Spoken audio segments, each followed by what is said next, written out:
From the CyberHub bunker and studio, you're tuning in to the CyberHub Podcast. And now for your host and CISO, James Azar. Good morning, happy St. Patrick's Day, and happy Monday, March 17th, 2025, episode 880 for the show. So over the weekend, someone had messaged the show and was like, you got to say what number episode you're on, and go, all right, fine, I will. So this is episode 880, if you believe it or not, 880 for the show. Just lets you know how long we've been doing this consistently. So without further ado, I hope everyone had a great, relaxing weekend.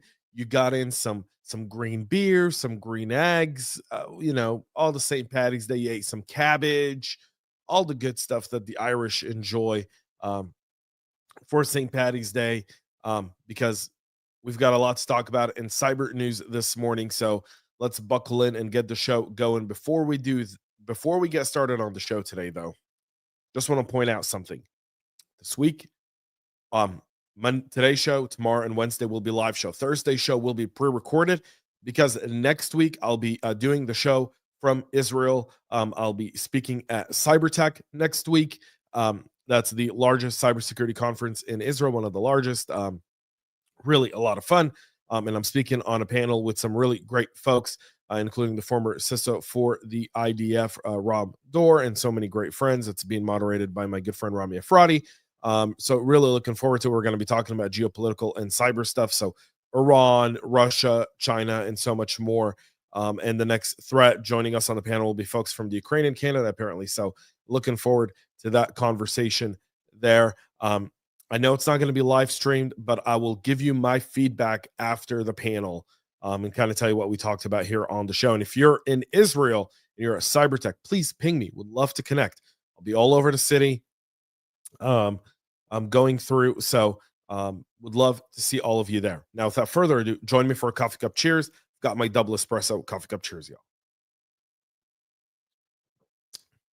Delicious Lavazza. Let's go ahead and get going. CyberHubPodcast.com. You can find all of the latest content, including this very episode, in written format that you can share. So just FYI, and that's absolutely free. So websites of over 100 car dealerships over the weekend were found serving malicious click-fix code after a third-party domain was compromised in what appears to be a supply chain attack. And there's a theme to today's episode, and that is supply chain attacks. So as part of the compromise, the threat actor infected Less Automotive.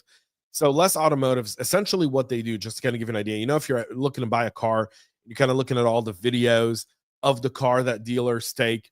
That's the platform. All right. So they share video. It's unique to dealerships. That's literally their market. Got about 100 dealerships using the product. So they're quite early. The click fix attack relies on malicious code on a web page. It displays a prompt to the user, asking them to either fix an error or perform a CAPTCHA challenge to prove that they are human. When you click on the prompt, the malicious command is copied to a clipboard, and the user is also instructed to perform keyboard combinations that open a Windows run prompt, paste the copied command into the prompt, and executes it. This technique has been used for a couple of years, started gaining popularities among criminals and APTs last year with a surge in adoption observed over the last few months. HHS was warning of Russian-speaking cybercriminals using the click fix technique in their attacks since at least April of last year.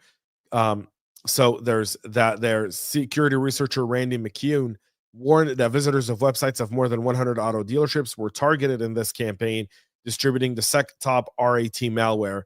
The attack was using fake CAPTCHA. It relied on PowerShell commands, so it only targeted Windows devices. And again, something to keep in mind. Again, user error and the human element of interaction with technology is there. And the more layers of apparent security that we add, the more methods we give for attackers to be able to utilize them. I constantly talk about security by obscurity. The fact is that no one should be able to see your security or feel it. And when CAPTCHAs became a thing, it was only a matter of time before CAPTCHAs are going to be turned around and used against humans. And they're there. Does that mean that we should stop using CAPTCHAs? No, but what that means to me is the way I want to utilize these CAPTCHAs and these technologies are based on risk and commonality of issues with effective communication and monitoring of everything within my environment. And that's very, very different than how some people do it constantly. There's some websites you go to says validating you're human, click here for CAPTCHA. That's literally their security authentication pass, and eventually that's going to be used against them, especially in supply chain attack. In Europe, the Denmark Cybersecurity Agency is publishing a threat assessment last week, warning of an increased state-sponsored cyber espionage activities targeting the entire telecom sector in Europe. So Salt Typhoon targeted the telecom sector in the US. We don't have all the details on Salt Typhoon yet. Obviously, a lot of it is still under investigation. This was a national security type of attack. So now the Danish is being the first issuing the first public warning by European government around the Salt Typhoon campaign. There's been confirmations of Salt Typhoon activity in Europe from European governments or businesses, but they're telling the journalists last year that European targets were compromised by the Chinese campaigns. The Salt Typhoon came to light in the US after attackers intercepted correspondence between senior officials from both the presidential campaigns for 2024, including President Trump and Vice President J.D. Vance, as well as former Vice President Kamala Harris. Cybersecurity from Trend Micro identified the campaign targeting telecom companies and also Southeast Asia. So the Chinese, their modus operandi is we find something we know works, and then we just use it globally. And that's the threat of China. And so we'll get into that more and more as time goes along here on the show. Not today, but over the next several weeks and months. I'm building this whole series around the Chinese way of operating and the collaboration between China, Russia, and Iran. And there's a lot of information to unpack there for all of y'all there. So just something to keep in mind as you're kind of looking along at this. Now, by the way, many of us work in multinational organizations, and when you work in multinational organizations, I know kind of everyone's been focusing on the trade issues, but you can't ignore the cybersecurity risks from geopolitical tensions that exist there as well. And so don't read into the media too much. I'll tell you, I've spoken to counterparts all over the globe. No one's really sweating the trade stuff. They realize this is all just a new kind of trade agreement that's coming into play globally that's a bit fairer according to the president. But moreover, everyone's kind of hyper-focused on the defense side on cyber, even though that doesn't appear to be that way. A newly discovered ransomware strain is being tracked as Superblack, is being used in a series of attacks targeting critical vulnerabilities in Fortinet since at least late January, according to Forescout Research Videra Labs. The attack involves exploiting two different CVEs within the FortiOS firewalls. Those are CVEs 2024-555901 and 2025-24472 that allow unauthenticated attackers to gain super admin privileges. Researchers are linking the attack to a threat actor tracked as Mora001 that has operational overlaps with Lockbit. Researchers observed active exploitation using two distinct methods days after a proof of concept exploit was released on January 27th. In certain cases, the attacks involved exploiting the WebSocket vulnerability through a vulnerability in the JConsole interface. In others, that occurred using direct HTTPS request. While the methods look different in logs, researchers say the same underlying vulnerability is being targeted. Currently, there is around 7,677 exposed FortiGate firewalls in the US, followed by India and Brazil. So you want to make sure you observe if you're on this list and then patch those right away. Nvidia patching a couple of Riva vulnerabilities that could allow attackers to abuse AI services. Riva is a set of accelerated GPUs there that are being used in multilingual speech translation services designed for building customized real-time conversational AI for large language models. The advisory published on March 10th by NVIDIA reveals that Riva is impacted by two improper access control issues. One of the flaws has been tracked as CVE 2025-23242 and was given a high severity rating, would allow privilege escalation, data tapering, denial of service, and information disclosure. The second vulnerability, 23243, is a medium severity issues that allows data tampering and denial of service. These all were impacted in versions 2.18 and prior on Linux. The patch is included in version 2.19.0. The vulnerabilities were discovered by Trend Micro researchers and reported to NVIDIA back in November of 2024, and those patches are being released, so you want to make sure you get those patched up. A popular GitHub action was compromised in another supply chain attack, apparently targeting secrets associated with CI/CD. The targeted GitHub action is called the TJ Actions change files, and TJ Action provides GitHub actions for streamlining CI/CD processes. Change files, which is actively used in over 23,000 repositories, and it's designed for track and file and directory changes. According to Step Security, the incident started on March 14th and involves a threat actor modifying the change files code to execute a malicious Python script designed to dump CI/CD secrets to build logs. While the firm says they've seen multiple public repositories leaking secrets and build logs that can be accessed by anyone, it's noted there's no evidence that the leaked secrets are being exfiltrated. The majority of the existing change file version tags were updated to refer to the malicious commit. There's been a CVE identifier for this incident. That's 2025-30066. Endor Labs saying they're also tracked the incident, found no evidence of downstream open source libraries. But again, this goes to how you manage your secrets in your GitHub repositories. The standard GitHub tools are okay, but they're not ideal. And that's why, when I was a few weeks ago at the NASDAQ at the NHI summit, we talked about this a lot. The idea of how do you manage these identities and these secrets in all of these different machines. That was the topic of the day there all day. And there's a lot of different ways to do it. We'll maybe get into those this Saturday on our Saturday article. Security researcher Jonas Nugroho, sorry, I really apologize, has released a decryptor for the Linux variant of Akira ransomware, which utilizes GPU power to retrieve the decryption key and unlock files for free. He developed the decryptor after being asked to help from a friend, deeming the encrypted system solvable within a week based on how Akira generates encryption keys using timestamps.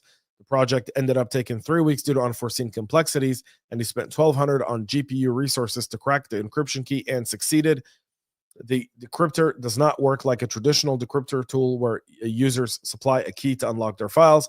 Instead, it brute forces encryption keys unique for each file by exploiting the fact that Akira encryptor generates its encryption keys based on current time as a seed. So this is a decryptor for Akira ransomware that you can use using GPU. The decryptor is made available on GitHub, and we'll have that link at cyberhubpodcast.com. A phishing campaign impersonating booking.com is targeting the hospitality sector with malware. So the phishing campaign that began in December of last year has continued through February. Threat actors are targeting people in the hospitality industry across North America, Southeast Asia, and Europe, who are likely to work with booking.com to open emails from the travel platform. A report from Microsoft on Thursday tracks a technique called ClickFix. Again, another ClickFix supply chain attack here. Taking advantage of human problem-solving tendencies by displaying fake error messages or prompts that instruct users to fix issues by copying, pasting, and launching commands that eventually result in the download of malware. This time, they're targeting that. Microsoft said they've seen several different types of malware being downloaded there, like Xworm, Luma, Stealer, Venom Rat, Async RAT, Danabot, and Net Support RAT. All the malware strains allow attackers to steal financial information and credentials. The Booking.com system has not been breached, according to a spokesperson. They are aware that this phishing attack is being sent by professional criminals with the criminal intent of taking over their local computer systems with malware. Google refusing to deny it received encryption order from the British government. Google's refusing to deny receiving a secret legal order from the British government, according to a bipartisan group of members of Congress who are concerned that Westminster may have demanded that several U.S. technology companies provided security services with a mechanism to access encrypted messages. It follows the Apple issue in the UK, where Apple essentially withdrew all encryption on iCloud. In a letter published Thursday, the members of Congress complained about the secrecy of this court hearing, arguing that it impedes Congress's power to conduct oversight, including by barring U.S. companies from disclosing foreign orders that threaten American privacy and cybersecurity. All 100% true. Congress should be just that, and the UK is slowly losing its democracy, or it may have already been lost. Federal FCC Chairman Brandon Carr announcing on Thursday the launch of a Council on National Security designed to counter the growing cyber threat from foreign adversaries against the telecom sector. The council will leverage a range of regulatory, investigatory, and enforcement authority to help promote national security in the face of growing threats, particularly from the People's Republic of China and the Chinese Communist Party. So the launch of the Council National Security Unit follows a series of sophisticated attacks, Salt Typhoon. There, the council will include representatives from 8 different bureaus and offices within the FCC. Carr named Adam Chan, who serves as the National Security Council at the FCC, as the director. The council will have 3 main goals: reduce the dependency of U.S. telecom and technology sectors, trade and supply chain dependencies on foreign adversaries, mitigate vulnerabilities linked to cyber attacks, espionage, and surveillance, and help ensure the U.S. wins the strategic competition with China over critical technologies like 5G, satellites, quantum computing, IoT, and robotics. So a move in the right direction there. That's it for our show this morning. We'll be back tomorrow, 9 a.m. Eastern, live with all the latest and greatest news there.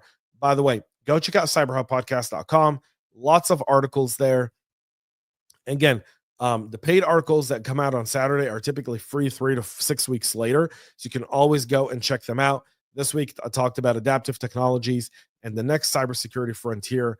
How do we start kind of getting ready in the next 3 to 5 years with the speed of adoption of quantum computing, AI, robotics, and so much more? And as you can tell, the FCC is worried about it. And I think we should be as well as practitioners looking ahead. Thank you all for tuning in this morning. Happy St. Patrick's Day. And most importantly, stay cyber safe. We love feedback, so make sure to connect with us on social media and subscribe to our podcast on your favorite podcast listening platform.